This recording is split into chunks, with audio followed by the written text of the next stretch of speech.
Sự khác biệt giữa Triệu Lệ Dĩnh và các kỹ năng hàng đầu của Dương Tử là gì? Từ một cô gái địa phương nông thôn đến một người yêu thời trang. Giao nói dối đã sử dụng sự bướng bỉnh để viết một huyền thoại phản công. Giang Di, con gái quốc gia, đã mở rộng con đường diễn xuất của mình với trí tuệ cảm xúc cao và phá vỡ nghi ngờ với các tác phẩm của mình. Hai nữ diễn viên hàng đầu đã đạt được cùng một mục tiêu, và sức mạnh của họ chứng minh. Trong ngành giải trí, họ làm việc chăm chỉ hoặc có tài năng, nhưng một tâm trí rõ ràng là át chủ bài cuối cùng. Hôm nay, hãy để nói về lịch sử của hai nữ diễn viên giải trí trong nước hàng đầu tạo ra tài sản. Giao nói dối và Giang Di, một người là một cô gái địa phương đi ra khỏi nông thôn. Và người kia là một cô con gái quốc gia nổi tiếng. Con đường nổi tiếng của hai người này từ dưới lòng đất.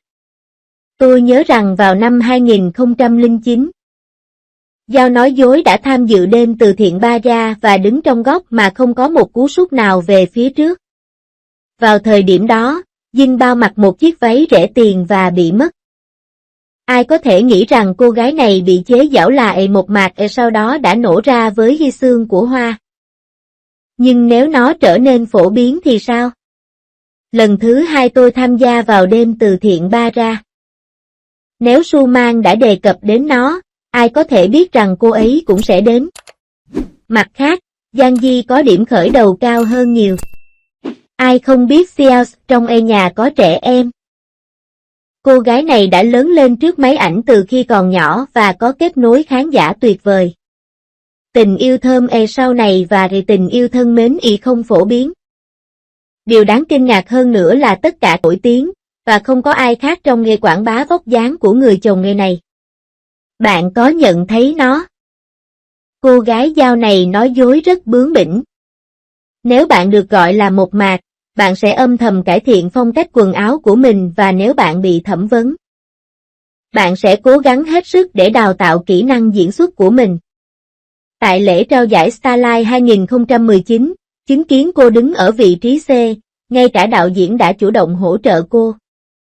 Chị Giang My phải đứng sang một bên, vì vậy tôi muốn nói, cô gái này rất cạnh tranh.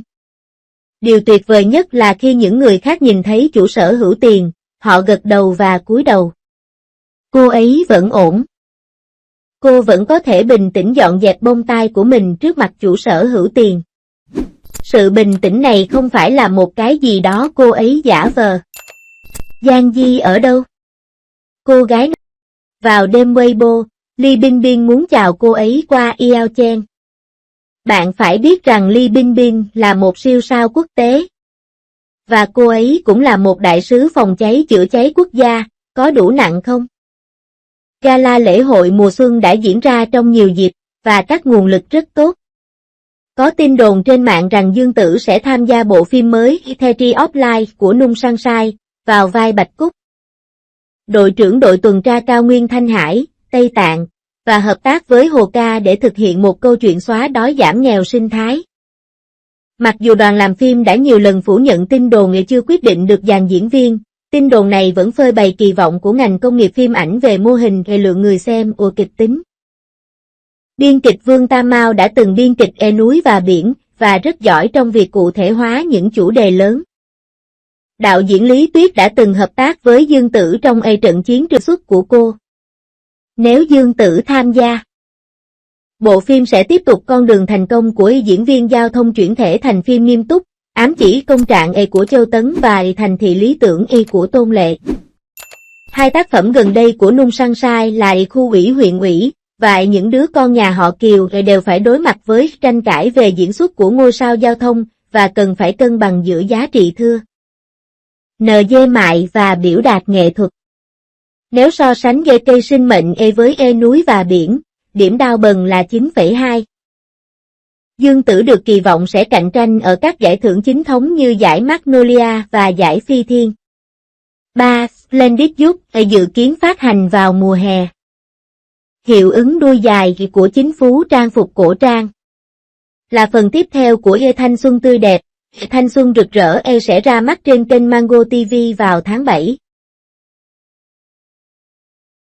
Bộ phim dài 24 tập với cốt truyện nhanh và được ngành công nghiệp coi lại một mẫu phim truyền hình ngắn về trang phục cổ trang phá vỡ khuôn mẫu.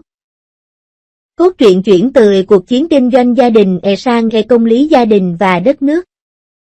Hà Vệ Phương, do Dương Tử thủ vai, hợp tác với Ninh Vương, do Lý Hiền thủ vai, để chống lại bọn thương nhân Mạc ở Tây Vực, kết hợp các yếu tố của con đường tơ lụa trên biển.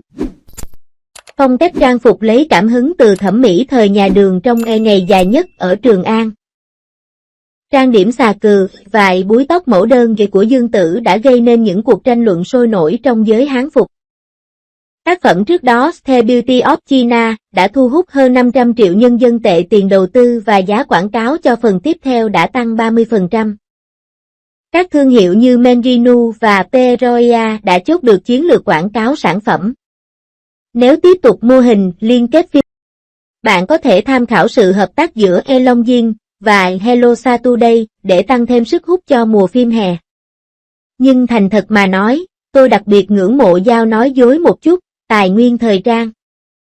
Long Jin đã làm hỏng cô trong 6 năm. Điều này có nghĩa là gì?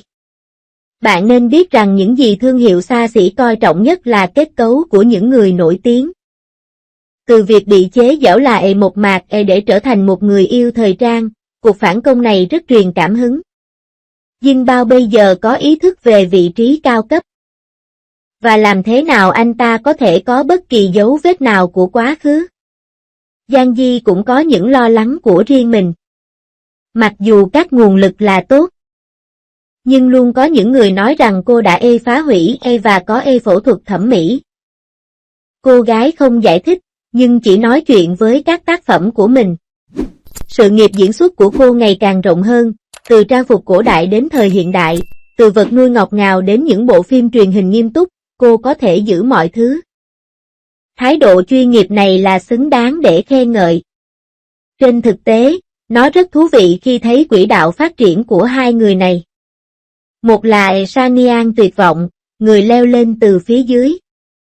Và người kia là lựa chọn của Chúa, người đã đi thuyền suôn sẻ. Nhưng họ có một điểm chung, tất cả họ đều biết những gì họ muốn.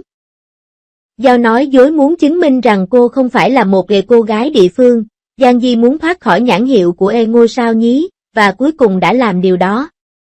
Nghĩ về nó bây giờ. Đó là một phước lành cho giải trí trong nước để có Giao Lai và Giang Di cùng một lúc. Người ta cho chúng ta biết khả năng phản công, và người kia cho thấy tầm quan trọng của tài năng. X chúng ta theo đuổi năng lượng tích cực này. Sự kiên trì của Giao là đáng để học hỏi, và sự nhanh nhẹn của Giang Di cũng rất đáng yêu. Trong thời đại trông có khuôn mặt, các nữ diễn viên có thể có được chỗ đứng thông qua sức mạnh của họ là xứng đáng với sự tôn trọng của chúng tôi. Bạn có nghĩ vậy không?